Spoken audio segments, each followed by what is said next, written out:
Je vais vous présenter une fonctionnalité très pratique dans PHP, c'est l'inclusion de fichiers. Alors qu'est-ce que l'inclusion de fichiers?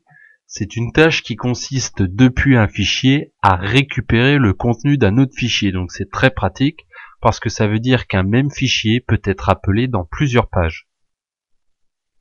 Pour expliquer ce que c'est que l'inclusion de fichiers, je vais créer deux pages web qui sont complètement vides. Donc je vais créer une première page que je vais appeler page 1. Et puis une seconde que je vais appeler page 2. Maintenant, mes deux pages vont avoir chacun leur propre HTML. Alors, au lieu d'écrire le HTML dans la page 1 puis du HTML dans la page 2, je vais le faire dans un fichier à part. Alors, je vais créer un sous-dossier que je vais appeler inc pour indiquer que j'inclus des fichiers, et ces fichiers, je vais les placer justement dans ce fameux dossier inc. Par exemple, ici, je vais créer un fichier que je vais appeler header.php, et dans ce fichier, je vais simplement reprendre le HTML de base d'un fichier d'une page web. Donc ici, je vais mettre que le header dans ma page, dans mon fichier header.php. L'intérêt ici, c'est que ce fichier header, je vais pouvoir l'utiliser dans la page 1 et dans la page 2. Alors pour faire cela, c'est très simple. Il suffit d'utiliser la fonction include, puis d'indiquer où est-ce qu'on va inclure un fichier. Donc ici, je vais dans le dossier inc, puis dans le dossier header.php. Lorsque c'est fait, si j'actualise, alors si je mets page 1, j'obtiens bien le code source qui correspond à ce que j'ai mis dans mon fichier header.php. Je vais prendre pareil, je vais créer un fichier footer.php et dans celui-là, je vais y placer la balise body fermante et puis je vais y placer la balise HTML fermante. Je vais en profiter également pour écrire un petit footer, par exemple site créé par Toto. On va lui indiquer un petit copyright et puis l'année. Donc j'ai mon footer maintenant je vais pouvoir l'inclure dans ma page 1 et ma page 2. Donc je vais faire un include et ici je vais donc dire que je veux inclure le fichier footer.php. Maintenant, lorsque je reviens sur ma page 1.php que j'actualise, j'ai bien mon footer qui s'est affiché ici. Alors le gros intérêt de ça, c'est que maintenant si je copie ça, c'est dans la page 1, je le mets dans la page 2, et si je vais sur la page 2, j'ai bien exactement la même chose, page 1, page 2. Pour vous prouver quand même l'intérêt que ça a, on va faire une petite bannière dans le fichier header, donc je vais prendre div.banner, et puis je vais marquer mon super site. Donc je vais faire un petit peu de CSS, je vais créer un nouveau fichier CSS, je vais l'appeler style, et puis ici je vais indiquer un style à ma bannière.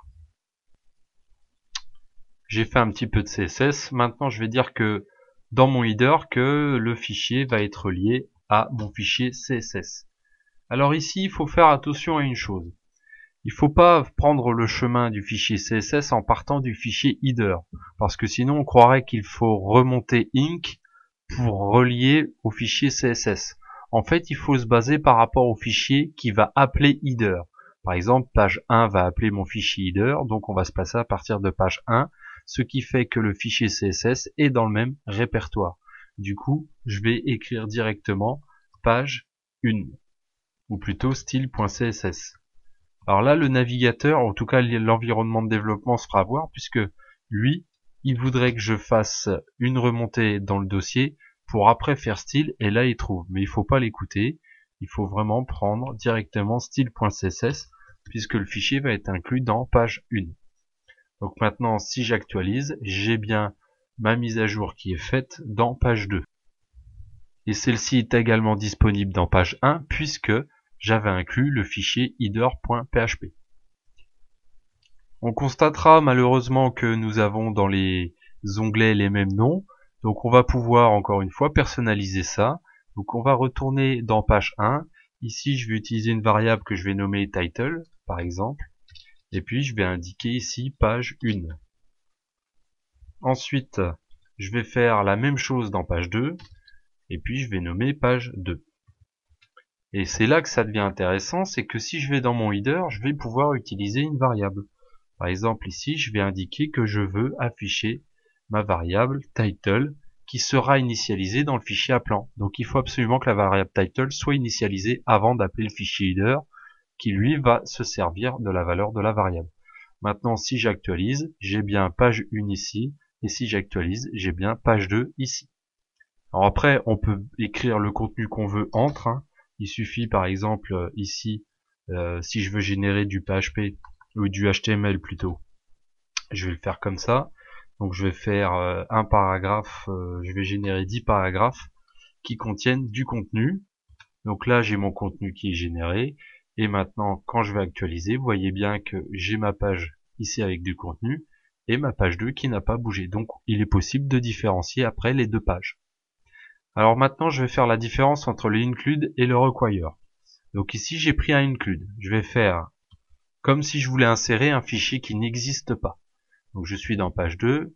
Maintenant, vous voyez, j'ai un message d'erreur qui m'indique que le fichier n'a pas été trouvé, donc on n'a pas pu l'ouvrir. Donc c'est une erreur. Ici, on voit un warning. Donc c'est juste une alerte, mais sans conséquence. On voit d'ailleurs que le pied de page s'affiche normalement.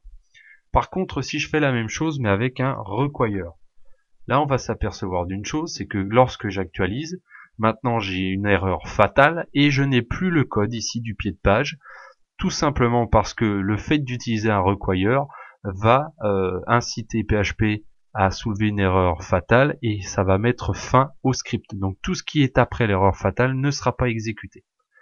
Ensuite, dernière chose, et vous avez aussi une fonction qui ressemble à include, c'est include once. Alors, tout d'abord, je vais dupliquer 2 fois la ligne ici. Là, je fais 2 fois l'insertion de monde en tête de pied de page. Vous voyez, ça se met 2 fois. Alors que si je le fais avec include once, eh bien, cette fonction va vérifier que l'appel du fichier n'a pas eu lieu. S'il a eu lieu, il va pas le rappeler. Là, on va le voir ici, j'actualise, et je n'ai plus qu'une seule fois monde en tête parce que include once va aller contrôler l'appel, et s'il a déjà été fait, il ne le remet pas. Et on peut utiliser require once pour la même raison qu'évoquée précédemment.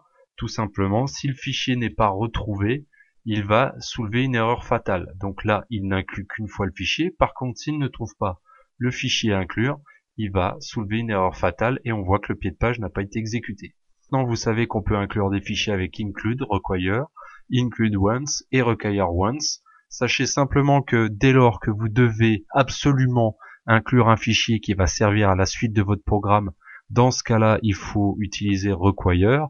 Par contre, si vous n'avez pas forcément besoin d'inclure le fichier, c'est-à-dire que c'est sans conséquence pour la suite du programme, dans ce cas-là, vous pouvez utiliser include.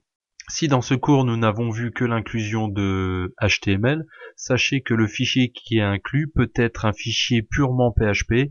Par exemple, ça pourrait être un fichier qui contient de nombreuses fonctions, ou encore une classe PHP, ou un fichier qui lui-même inclut un autre fichier. Il n'y a pas de limite à la profondeur de fichier à inclure. Donc gardez bien ça à l'esprit parce que ça va nous servir très très souvent. À bientôt.